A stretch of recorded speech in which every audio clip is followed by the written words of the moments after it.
Welcome back to the parillaworks channel. My name is John. In this video, I'm going to show you guys how I made an interesting desktop out of cherry for a height adjustable standing desk frame. The desk frame was provided by FlexiSpot, but I'll get into that a little bit more later. I began this project like I do every project, milling up some rough lumber. I didn't have many requirements for this desk, I just wanted it to be simple and use material I had on hand. I had a bunch of cherry and white oak left over from last year, so I decided to go with cherry. I milled up the material at the joiner and planer, then took it to the table saw to rip into strips. Most of this desktop is a simple lamination of strips, so essentially a big cutting board. The desk has a depth of about 24 to 25 inches, so I glued up these strips into two 12-inch panels. The main design feature of the desk is a single squiggle or dip that will run from front to back. I decided to have the CNC cut out all of the pieces while I was working on the strips. You can kind of see the CNC working in the background in some of these shots. Using the CNC was the best use of material and time, though cutting them out by hand is possible, just a bit more time consuming. This is the profile that will essentially be extruded from the front of the desk to the back. It will then be attached to the big cutting board portion of the desk that I've started gluing up earlier. Before flattening the strips I just glued up, I double checked the actual thickness of the squiggle pieces here to make sure I could plane the strip panels down to the correct thickness. With the two panels dried, I remilled them to match the squiggle pieces and then glue them together. I used a few 8mm dominoes for alignment purposes. Alignment is very important here because I don't intend to run this big panel through the drum sander because it's already at its final thickness.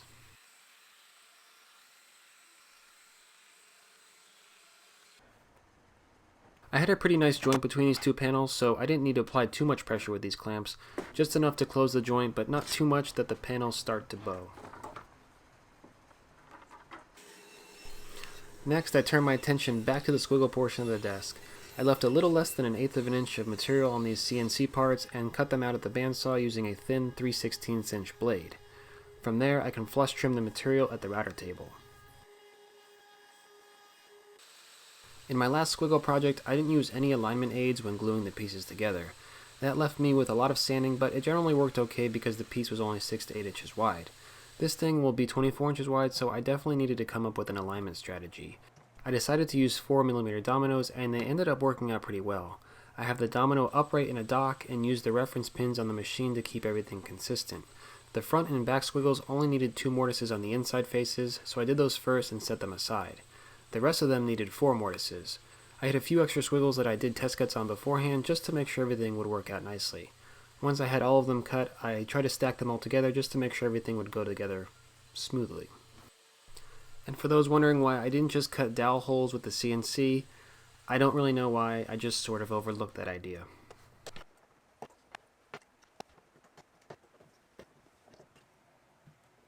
From there, I could glue all the pieces together.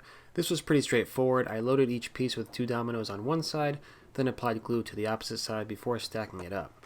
I didn't worry about glue in the domino mortises because there was plenty of glue surface on the face of these pieces, and those dominoes were pretty much just for alignment.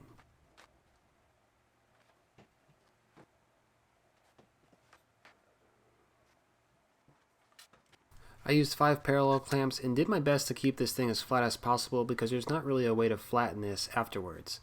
The piece bowed a bit, so I ended up readjusting these clamps a little bit after I stopped filming.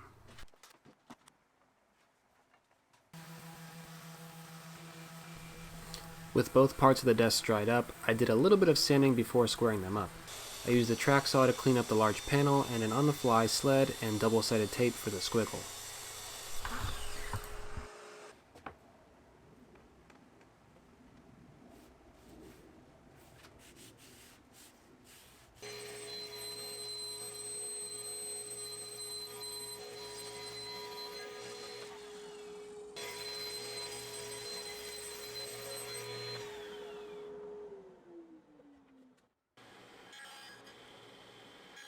I planned on using box joints to join these two pieces together.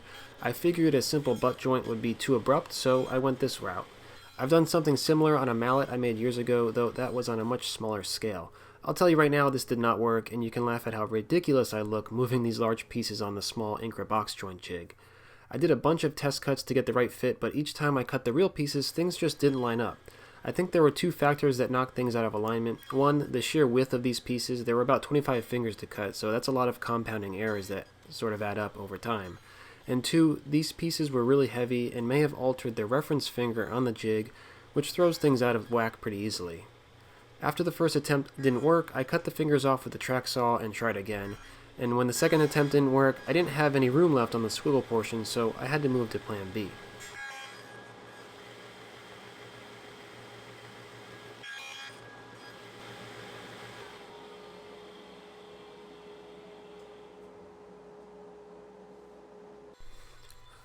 I thought about a few different options, mostly ones that included a contrasting wood like walnut to sort of distract from the mistake and make it look like I meant to have this abrupt interruption in the desk.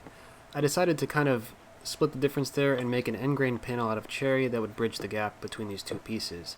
I used leftover strips from earlier in the project to make a little lamination.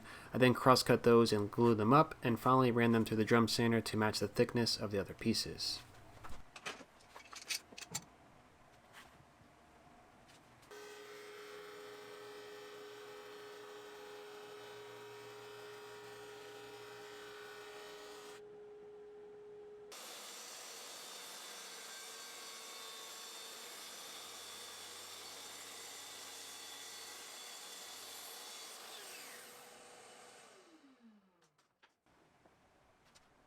I lined up my 3 oddball desk pieces and marked some lines for dominoes. These were for alignment and strength because this was an end grain to face grain joint, and I'm sure some people will be concerned about weird grain directions here because I have, edge and face grain going one way and then end grain popping out the other way, so rest assured I think it will be fine long term. The pieces will expand and contract across the width together without issue. The only conflict is with expansion along the thickness of the desk, which should be negligible and similar to that of any regular butt joint.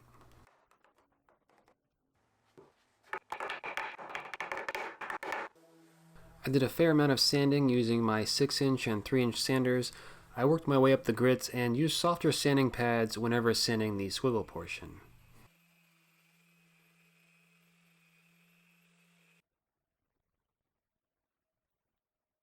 One little feature of this desk is some subtle cord management.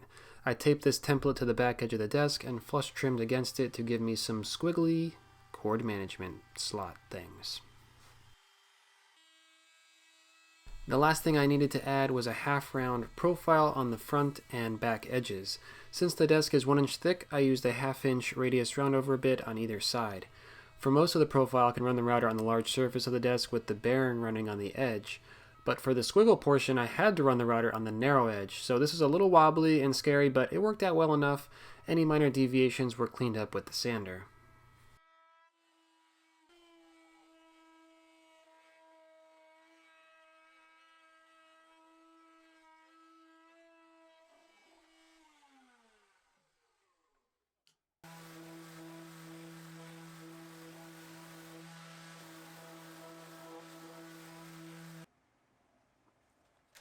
I had FlexiSpot send me a black desk frame because I planned on dyeing this thing jet black, but that was before I saw how nice the grain was on these strips.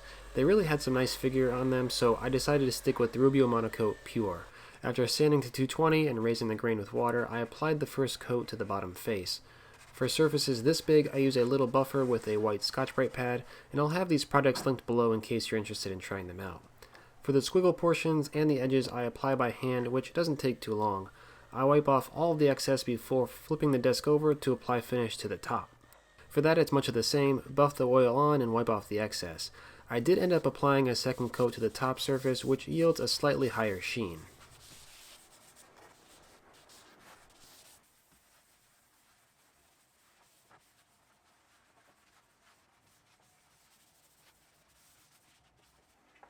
Alright, so here's the desk frame. It was pretty easy to assemble, only took about 10 to 15 minutes. The one I have here is the electric height adjustable standing desk frame Pro Series in black. It's a dual motor adjustable desk that can hold over 200 pounds. The frame can expand to hold longer desks, but I have it here in its narrowest setting for a 4 to 5 foot desk.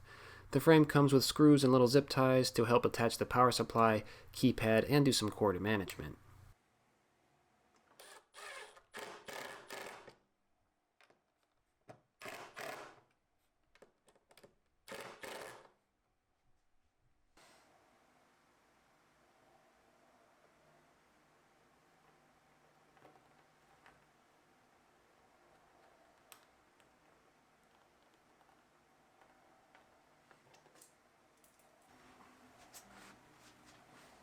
I'm the type of person to sit in all sorts of weird positions at a desk, so it'll be nice to have the option to stand up at the desk while editing videos and things like that. The keypad is able to store 3 different height positions and also has the option to remind you to stand every so often.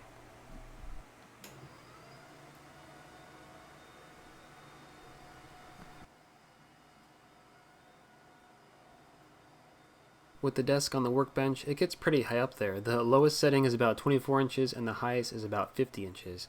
And here you can see me just enjoying pushing buttons like a little kid. I don't look too excited, but that's just my face. Anyway, I don't do a ton of sponsored content because I prefer to wait for things that I would actually want to use or that I think you guys would want to use. And this desk is one of those things. So give FlexiSpot a look. There's some links in the description below if you're interested.